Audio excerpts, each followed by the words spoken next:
नहीं हूं तो मैं जेल जेल दा तो हुन फनकार हो गया, हुन जेल दा कट हो गया, मेरा ब्लॉग ब्लूग बदल दिया। क्रिमिनल बंदों की तरफ राग़िब हुआ, एक गैंग बनाया जिसमें वो वॉइस टैग में अपनी बता रहा है कि मैंने आते साथ ही शकील भट्ट की तरफ इशारा किया कि उसको मारना है, आवाम को एक खुशखबरी देनी है सऊदी अरब में बैठ के। टीफी भट्ट और गोगी भट्ट के लिए मुश्किलात तो हैं, घर से बेघर हुए हैं, मुल्क से बाहर फ़रार हैं।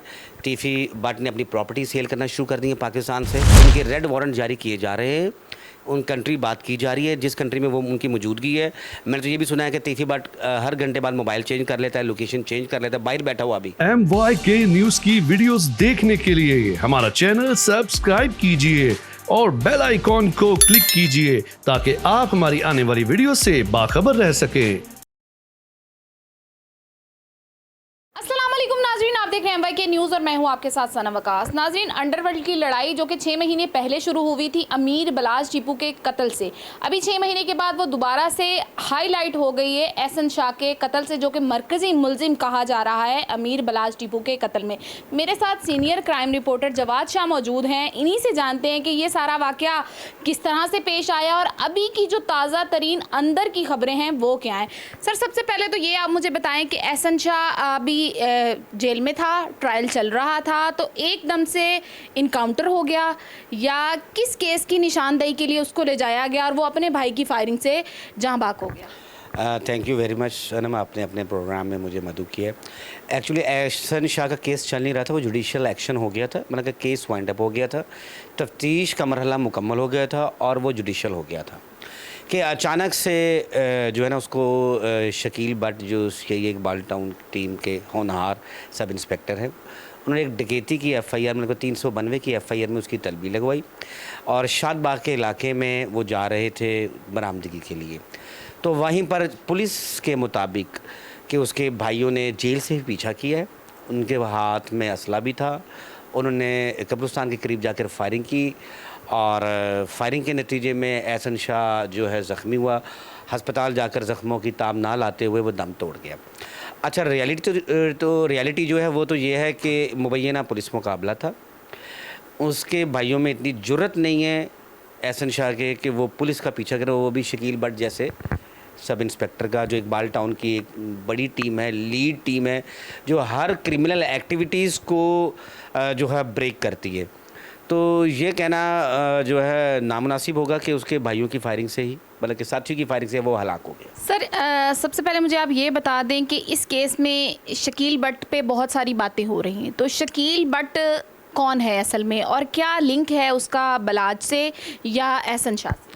एक्चुअली ऐसा है कि शकील भट्ट का इंटरेक्शन उसके वालिद साहब के साथ था, बलाज के वालिद ने शकील भट्ट को भाई बनाया हुआ था। जब सन 2000 में जब बलाज के वालिद का कत्ल हुआ एयरपोर्ट के ऊपर, तो शकील भट्ट भी वहीं पर एयरपोर्ट पर मौजूद था और अब जब फ़ैब में अमीर बलाज का मर्डर हुआ शादी की तकरीब में, तो भी वो मौजूद था। तो उसके गहरे मरासम थे उसके वालिद के साथ और जो अमीर बलाज था वो शकील भट्ट को अपना चाचा समझता था, मतलब कि बड़े बुज़ुर्गों की तरह इज़्ज़त देता था, तो उनका फैमिली टर्म्स है उनके साथ।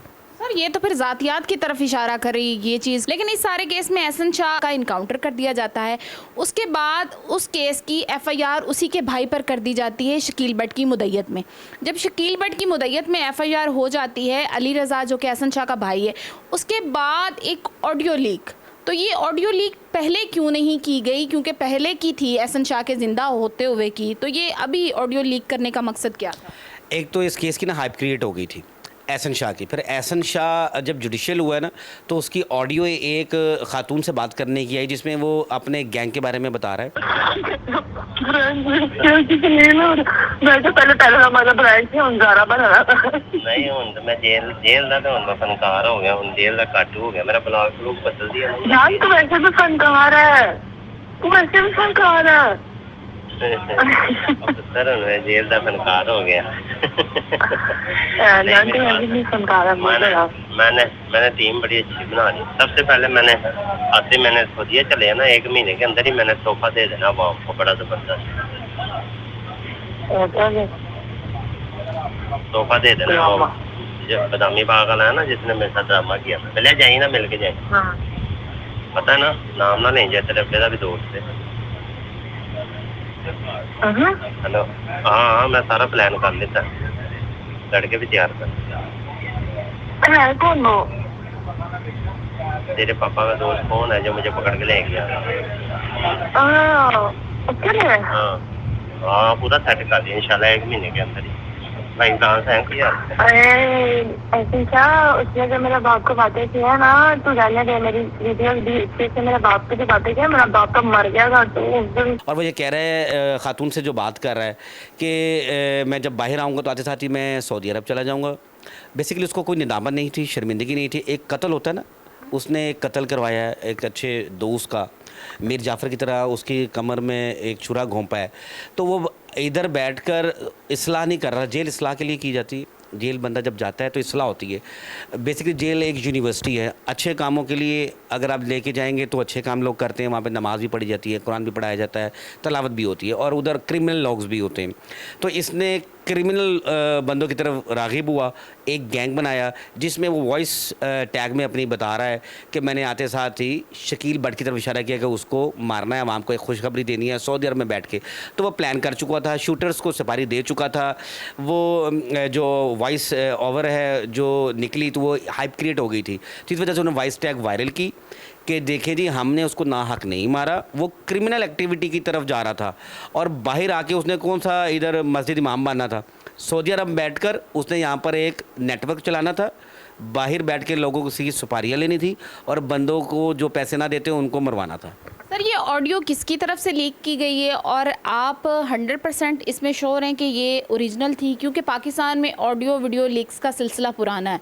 क्योंकि एक कैदी जब जेल में होता है तो उसकी इतनी अच्छी हालत नहीं होती, वो नदामत में भी होता है, शर्मिंदगी में भी होता है और अपने रब के और ज़्यादा करीब हो जाता है, क्योंकि कैद बहुत बुरी चीज़ होती है। तो सबसे पहले इस चीज़ पर थोड़ी सी रोशनी डाल दें कि आपको पता है, यकीन है इस बात का कि ये ओरिजिनल है, फेक भी तो हो सकती है। अच्छा, मेरी उससे बात हुई थी जब बलाज का मर्डर हुआ था ना, तो इसने मुझे कॉल की थी सऊदी अरब से कि आप रिपोर्टर, आप हमें काइंडली बताएं कि अमीर बलाज जो हाजी साहब हैं उनके ऊपर अटैक हुआ है।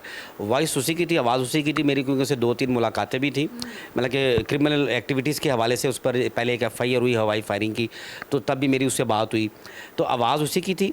अब जो जेल होती है वहाँ पर टेलीफोन बहुत बने होते हैं, टाइम्स दिए जाते हैं, हर कैदी अपने घर बात करे। तो आप ये देखें वो अपनी बीवी से नहीं बात कर रहा, अपनी माँ से नहीं बात कर रहा, अपने भाई से नहीं बात कर रहा, अपने अजीज़ व क़रीब से नहीं बात कर रहा, वो एक खातून से बात कर रहा है जो कबल इस वक्त कहना मुश्किल होगा कि वो इसकी बीवी थी, अहलिया थी या कोई और थी। और उसे ये बता रहा है कि जी मैंने बाहर आके ये करना है और मेरा अब जाके खुल गए हैं, अब मैं वो ऐसा शादी नहीं रहा। तो वो आगे से कहती है टाके तेरे पहले खुले हुए सन ऐसन तो मैं तेनों जाननी हाँ, बट मेरे वालिद साहब ने जो गल सुनी शकील भट्ट उन्होंने दसदा सी इन्हें इंज किया तो मैंने बड़ी शर्मिंदगी हो रही सी। तो बात दरअसल ये है कि वो एहसन शाह की आवाज़ है, एहसन शाह ही किसी खातून से बात कर रहा है और वो उसको बता रहा है कि मैं बाहर आते साथ क्योंकि उसकी ज़मानत हो जानी चाहिए। 109 में बहुत ज़्यादा कभी भी किसी को सज़ा नहीं हुई, तो सेशन कोर्ट बाहर नहीं उठाता, तो हाई कोर्ट जो है ना वो बाहर उठा लेता है और 109 में ज़मानत ले लेता है। तो अगस्त में उसने अगस्त में तो उसकी खारिज हो गई थी, मतलब नेक्स्ट मंथ सितंबर में उसकी ज़मानत 2 तारीख को हो जानी थी, उसकी 2 तारीख पेशी थी। तो ऑडियो भी लीक हो गई, फिर पुलिस के ऊपर जब आप एक्शन करेंगे तो रिएक्शन तो होगा। तो ऑडियो लीक जब हाई ऑप्स ने सुनी और उनका ये इसकी इस्लाह होनी ज़रूर, इसने इस्लाह नहीं इसकी हुई और ना इसको कोई शर्मिंदगी है ना नदामत है। तो फिर ये एक गेम क्रिएट की कि बेसिकली वो क्रिमिनल नहीं था या कोई डकैती में इन्वॉल्व नहीं था, इससे पहले उस पर कोई FIR नहीं थी। तो एक FIR में लेकर गए, ऑब्वियसली वो एक स्टोरी थी, बट उसका मुकाबला किया गया, उसके सीने पे ब्रस्ट मारा जहाँ पर वो मौके पे जहाँ पर हो गया। तो वो अगर अच्छा होता तो ऐसी चीज़ें क्रिएट नहीं होती, स्टोरीज़ ना निकलती। तो उसने नेगेटिव अप्रोच किया, नेगेटिव माइंड था और वो आज जो है 2 गज़ जो उसको कफन और ज़मीन नहीं मिली और वो ज़मीन दोज़ हो गया। अच्छा सर, इसमें 109 में अक्सर जो कत्ल होते हैं उनका मेन पॉइंट जो होता है वो 109 वाला ही होता है। वो या तो शूटर हायर करता है, किराए के कातिल ख़रीद लेता है, या फिर वो किसी रेफरेंस से दोस्त को बुलाकर जो है वो कत्ल करवा देता है।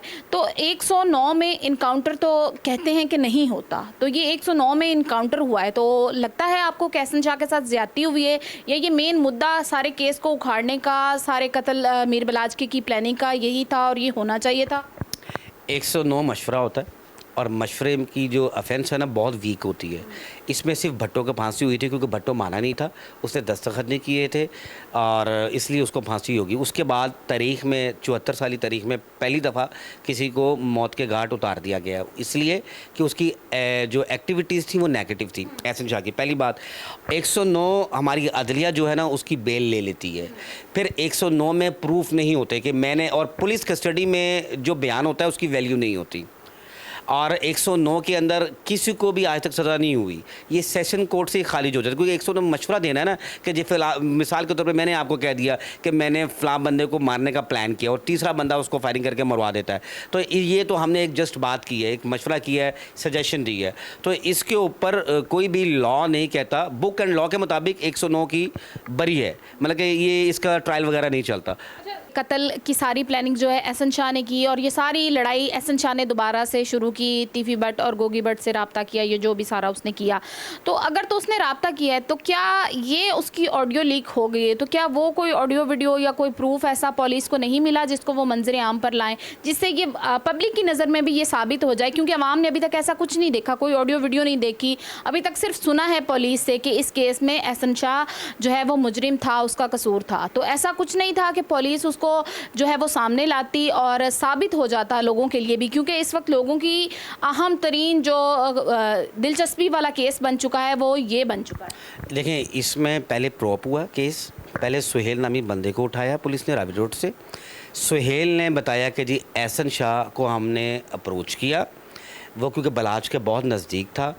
फिर जितने भी गनमैन्स हैं ना उनको पुलिस लेकर गई, पुलिस ने सब की तस्वीर दिखाई, एहसन शाह की तस्वीर दिखाई, सुहेल की दिखाई और दोस्तों की दिखाई, जिसमें सिक्योरिटी गार्ड्स जो थे उन्होंने बताया कि बलाज के पास ये बंदा आया करता था, ये ज़्यादा करीब था।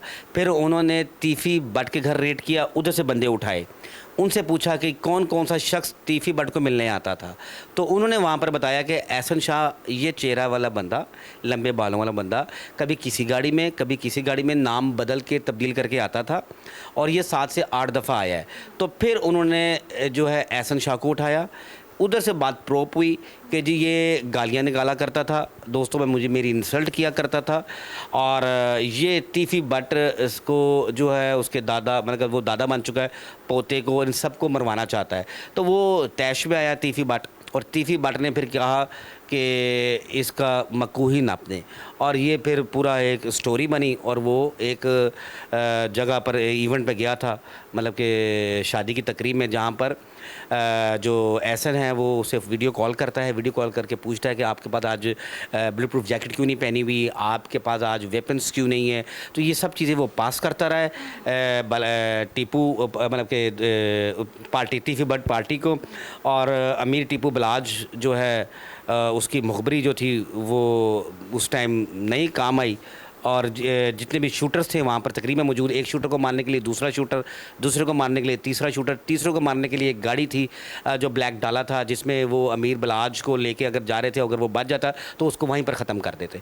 तो मतलब कि ये एक पूरी गेम थी, और अगर इस चीज़ का अंदाज़ा एहसन शाह को होता कि ये इतने बड़े प्लानर्स हैं तो वो मेरे ख्याल से ना प्लान करता। उसने तो ये एक आम बात समझी और इतना बड़ा कच्चा प्लानर, हाँ कच्चा प्लानर था। उसने सिर्फ कुछ पैसों के अगेंस्ट चीज़ें पास की हैं, इंफॉर्मेशन पास की हैं। इंफॉर्मेशन पास करना कोई आम बात तो नहीं है कि आप घर का बंदा किसी को भी इंफॉर्मेशन पास करे, तो ये मतलब कि गद्दार वाली बात है। सर अभी आगे हर दिन एक नई चीज़ सामने आ रही है इस केस में। अभी इसमें एक जो है दरख्वास्त दी गई एहसन शाह की वालदा की तरफ से उनकी अहलिया के लिए इस ऑडियो लीक के बाद कि वो घर से जेवरात और पैसे वगैरह लेकर जो हैं वो फ़रार हो चुकी हैं। तो आप क्या देखते हैं कि इस चीज़ में कितनी सदाकत है, और सारी एहसन शाह की फ़ैमिली जो कि इस वक्त घर में ताले लगे हुए घर में मौजूद नहीं है, तो वो सब लोग कहाँ गए हैं और उनको अब ख़तरा किस चीज़ का है, और ये कहानी कहाँ जाकर वाइंड अप होगी? एक्चुअली ऐसा है कि पुलिस एक खौफ का नाम है और सीआईए तो वैसे ही खौफ का नाम है। तो उन्होंने पुलिस के डर से, खौफ से एक एप्लीकेशन दी, FIR दर्ज नहीं हो सकी उसकी, क्योंकि पुलिस जो है एहसन शाह की माँ को मदई किसी भी केस में नहीं बनाना चाहती। तो उन पे प्रेशर बहुत था, जो मेरा जो ख्याल है, और इस वजह से वो गायब हो गए हैं। कोई जेवर चोरी नहीं हुआ, कोई पैसे नकदी लेके उसकी अहलिया नहीं गई, क्योंकि 2 दिन पहले तो वो इतने तड़प रही थी कि मेरे शोहर को नाहक कत्ल किया है, शकील भट्ट ने कत्ल कर दिया है। अली रज़ा तो घर में ही था, अली रज़ा अपनी वालदा के साथ था। तो ये पुलिस के प्रेशर की वजह से ये गायब हुए, अंडरग्राउंड हुए, और ऐसा कोई वकूआ नहीं हुआ। अगर वकूआ हुआ होता तो इसकी FIR ज़रूर दर्ज होती। सर, आप मुझे एक बात क्लियर कर दें, क्योंकि आप का काफ़ी तजर्बा है, आप पुलिस वालों को भी बड़ी अच्छी तरह से जानते हैं और सबको, कि इस वक्त सब की गोलियों का रुख एहसन शाह की फ़ैमिली की तरफ है, सबकी बातों का रुख भी उसकी फ़ैमिली की तरफ है। लेकिन जो मेन इसमें मुलजिम हैं, जिनकी वजह से ये सब कुछ हुआ, क्योंकि एहसन शाह के पास तो इतने पैसे नहीं थे कि शूटर हायर करता और बलाज का कत्ल करवा देता। गोगी भट्ट, तीफ़ी भट्ट ये नॉमिनेटेड हैं और सबको पता है। तो इनको पकड़ने के लिए ये CIA उधर इतना ही जोर क्यों नहीं लगा रही? क्योंकि एहसन शाह को मार दिया, वो फैमिली क्लोज हो गई, वो मैटर क्लोज हो गया। तो ये अब मेन उन मुलजमान को पकड़ने की बजाय उसी फैमिली को बार बार जो है वो तंग किया जा रहा है और उन्हीं पर FIR काटी जा रही है। तो इस वक्त ये नहीं करना चाहिए पुलिस को कि उस फैमिली को अब छोड़ देना चाहिए और असल मुलजमान की तरफ जो है वो ज़ोर लगाना चाहिए, और उनके जो जितने भी राब्ते वाले लोग हैं उनको पकड़ना चाहिए और सोर्स निकालने चाहिए। देखें, केस का मरकज़ी मुलजिम था एहसन शाह। जो तीफ़ी और गोगी के गले में तलवार लटक रही थी वो तो ख़त्म हो गई, क्योंकि पुलिस कस्टडी में बयानात की कोई वैल्यू नहीं होती। वो मर्डर हो गया। अब मुझे ये बताइए, गोगी और तीफ़ी को किस बिहाफ पे पकड़ेंगे? 109 में ही है ना। 109 में आपको मैंने पहले भी बताया कि सज़ा नहीं होती। तीफ़ी भट्ट और गोगी भट्ट के लिए मुश्किलात तो हैं, घर से बेघर हुए हैं, मुल्क से बाहर फ़रार हैं। तीफ़ी भट्ट ने अपनी प्रॉपर्टी सेल करना शुरू कर दी है पाकिस्तान से, और बाहर शिफ्ट हो गया, लंदन बैठा हुआ है। फिर इनके रेड वारंट जारी किए जा रहे थे CIA की तरफ से। जो DIG इमरान कीश्वर है, उन्होंने कहा था कि हम इसके रेड वारंट जारी करें, और इस के जो मेन किरदार हैं तीफ़ी भट्ट, गोगी भट्ट, जिनकी इनसे साल से दुश्मनी चली आ रही है, हम उनको ज़रूर पकड़ेंगे। लेकिन हमारी जो पाकिस्तान जो कंट्री है, उनके जो मिडिल ईस्ट से तो ताल्लुकात हैं कि हम कतर से, मिस्र से और मिडिल ईस्ट में जितनी भी अरब कंट्रीज़ आती हैं वहाँ से हम मुलजिम को पकड़ लेते हैं। लेकिन लंदन के साथ हमारे इंट्रैक्शन नहीं है, और रेड वारंट जारी तभी होंगे जब हमारे कॉन्सुलेट वहाँ पर जाके उनसे बात करेंगे तीफ़ी भट्ट की गिरफ़्तारी के लिए। तो तीफ़ी भट्ट राइट नाउ तो अंडरग्राउंड है, मेन किरदार वही था पीछे दुश्मनी के, मरवाया भी उन्होंने। और बट लेकिन जो मरकज़ी मुलजिम है, जिसने बयान दिए थे, जब वही मर गया है, जो उनके गले में तलवार लटक रही थी वो अब ख़त्म हो गई है। एक कबल इस वक्त ये कहना तो नामुमकिन होगा कि तीफ़ी भट्ट और गोगी भट्ट को पुलिस क्यों नहीं पकड़ रही। हाँ, ये है कि उनके रेड वारंट जारी किए जा रहे हैं, उन कंट्री बात की जा रही है जिस कंट्री में वो उनकी मौजूदगी है।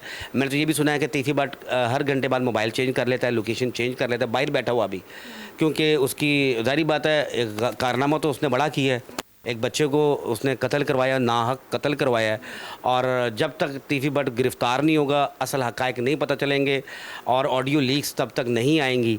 ये तो ज़रूरी होगी थी ऑडियो एहसन शाह की निकालना, मतलब कि प्रोड्यूस करना, इस वजह से कि पुलिस के ऊपर सवालिया निशान बनना जा रहा था कि ये अपने भाई की ही फायरिंग से कैसे मर गया, पुलिस पर क्यों नहीं फायरिंग हुई, पुलिस क्यों नहीं ज़ख्मी हुई।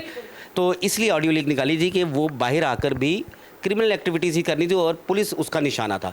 इस वजह से उसका मुकाबला हुआ, और तीफ़ी गोगी जब तक पकड़े नहीं जाएंगे तब तक असल हक़ाइक़ बताना मुश्किल है। सर, इस काउंटर से मीर बलाज की जो फैमिली है उसका कोई ताल्लुक़ आपको लग रहा है कि उन्होंने इनकाउंटर करवाया हो या इसमें उनकी कोई इन्वॉल्वमेंट हो? देखिए जी, उन्होंने तो चिड़ी भी नहीं मारी, ना बाप का बदला ले सके, ना दादे का बदला ले सके, ना मीर बलाज का। वो सोशल मीडिया पर भी नहीं आते।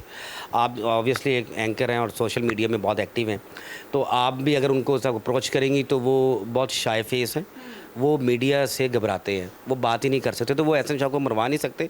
हाँ, खुशी उन्होंने ज़रूर मनाई है। और मुझे जो ये भी लगता है कि जब इनकाउंटर हुआ है तो सबसे पहले उनको ही पता लगा था, और वो उस एरिया में पेट्रोलिंग कर रहे थे कि ये मरेगा तो हम इसको देखकर खुशियाँ मनाएं, ताकि हमारे भाई का जो कातिल था, जिसने मुखबरी की है और जो सोर्स बना हुआ था पैसों के लिए, जिसको हमने सगा भाई बनाया हुआ था, उसने मुखबरी करके हमारा भाई को मरवाया था, तो वो भी आज अपने अंजाम को पहुँच गए। सर एहसन शाह बिल्कुल इस के सारे केस में एक नॉमिनेटेड बंदा था कि जिसने यार मार किया और गद्दारी की, और गद्दारी की सज़ा मेरे ख़्याल से तो यही होनी चाहिए जो एहसन शाह की हुई है। लेकिन अब एहसन शाह के इनकाउंटर के बाद वो पंजाबी की कहावत है, कहते हैं कि मरिया रूह कख भी नहीं सहंदा, तो अब इस चीज़ को चुप नहीं हो जाना चाहिए क्योंकि वो मर गया है, ये चैप्टर क्लोज़ होना चाहिए एहसन शाह वाला। जो असल अब मुल्ज़मान बाकी हैं उनकी तरफ हम सबको भी, और एक एंकर पर्सन होने के नाते हम सबको ध्यान उधर लेके जाना चाहिए और उन्हीं की तरफ जो है हर किसी की तवज्जो मरकूज़ करवानी चाहिए। देखिए जी, सहाफ़ी का काम होता है निशानदेही करना, अदारों का काम होता है काम करना। मीडिया सोशल मीडिया इतना एक्टिवेट हुआ है कि वो एहसन शाह की वालदा की वन साइड स्टोरी दिखा रहा था, जिससे लोगों में एक सॉफ्ट कॉर्नर्स पैदा हो रहे थे कि ये एहसन शाह के साथ ज़्यादती हुई है। एहसन शाह के वालदा को या उसकी बहनों को तो नहीं पता था कि वो जेल में बैठ के क्या प्लान कर रहा है, क्या प्रॉप कर रहा है।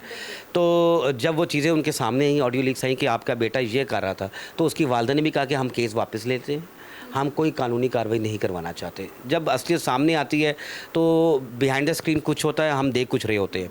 उसकी वालदा के लिए बच्चे तो सबके नासमझ होते हैं, तो एहसन की वालदा के सामने भी उसका बेटा जो था बेगुनाह था। जब ऑडियो लीक्स आई, चीज़ें बताई गई, उसने सुनी, तो अब वो भी इस चीज़ से पीछे हट गया। मेन मुलजिम जो हैं, मेन करदार है, उनको कैफ़े करदार तक पहुंचाना अदारों का काम है। हमारा काम है निशानदेही करना, हम निशानदेही करते रहेंगे। अदारों का काम है कि मेन करदार को पकड़े और कैफ़े करदार तक पहुँचाए। बिल्कुल नाज़रीन, अगर तो आपकी नज़रों के सामने से कोई ख़बर गुज़र रही है तो एक तरफ़ा और वन साइडेड स्टोरी देकर फ़ैसला ना किया करें। कोशिश किया करें कि उसकी पूरी तहकीकात जानें और तहकीकात जानने के बाद ही किसी नतीजे पर पहुँचें। हमारे यहाँ ये बहुत बड़ा मसला है कि हम लोग आधी अधूरी मालूमात पे जो है वो फ़ैसला सादिर कर लेते हैं। एहसन शाह इस दुनिया से चला गया, उसकी फ़ैमिली काफ़ी सारी मुश्किलात में, और ये सारी लड़ाई हम सब की समझ से बालातर है क्योंकि ये अब लड़ाई बड़ी हाइप क्रिएट कर चुकी है, और इस लड़ाई में मज़ीद आगे क्या क्या पहलू जो हैं वो सामने आते हैं ये तो वक्त ही बताएगा।